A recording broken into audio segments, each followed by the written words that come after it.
Order. Is this a point of order? Point of order, the Honourable David Cunliffe. Mr Speaker, we appear, although that was not a question on notice, it did follow directly, sir, from the previous question, which was. And Mr Speaker, the Minister appears to be responding that it is a stupid thing that New Zealanders would go to the website to try to work out whether in fact... No order. I've heard sufficient. On the previous question on notice, I insisted on the Minister giving this House an answer. I believe the Minister's answer on this occasion did answer the question the member asked. Aaron Gilmore. Supplementary question to the Minister. What has the inflation rate been over the 9 years to 2008, and what compensation for this did the government provide?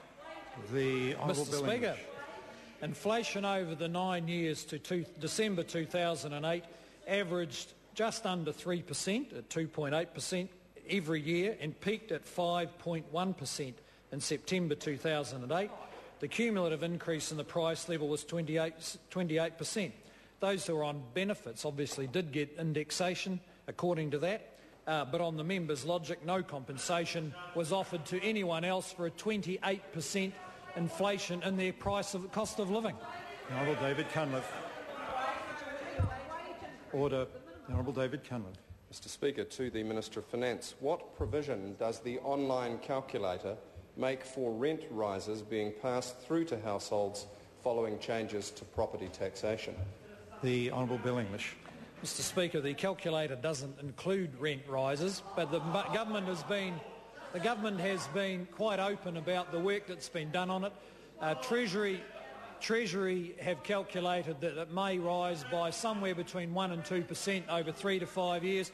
If we'd followed that member's advice and brought in a comprehensive capital gains tax, rents would be going through the roof. The Honourable David Cunliffe. To the Minister, Mr Speaker, does the online... Order.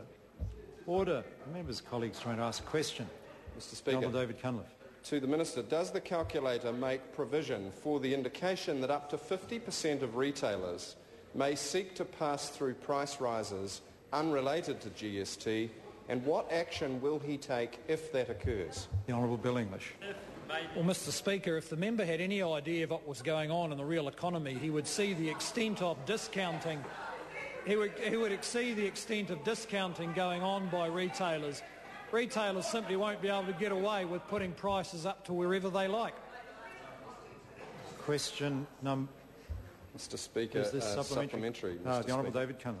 Mr Speaker, to the Minister, how can he say that New Zealanders will be better off as a result of this budget when the government's online calculator omits the Treasury's forecast inflation track, the likely full impact of GST, the impact of property taxes on rents, the impact of increased government charges and lost benefits, and when will he admit to the House that he has misled the public of New Zealand as a result?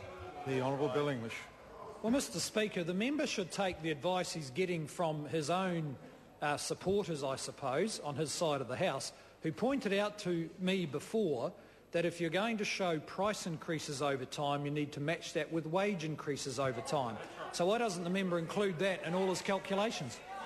Question number 7, Simon Bridges. Thank you, Mr Speaker. Order. Order. I've called a member at the back of the House and he cannot be heard. Simon Bridges. To the Minister of Agriculture,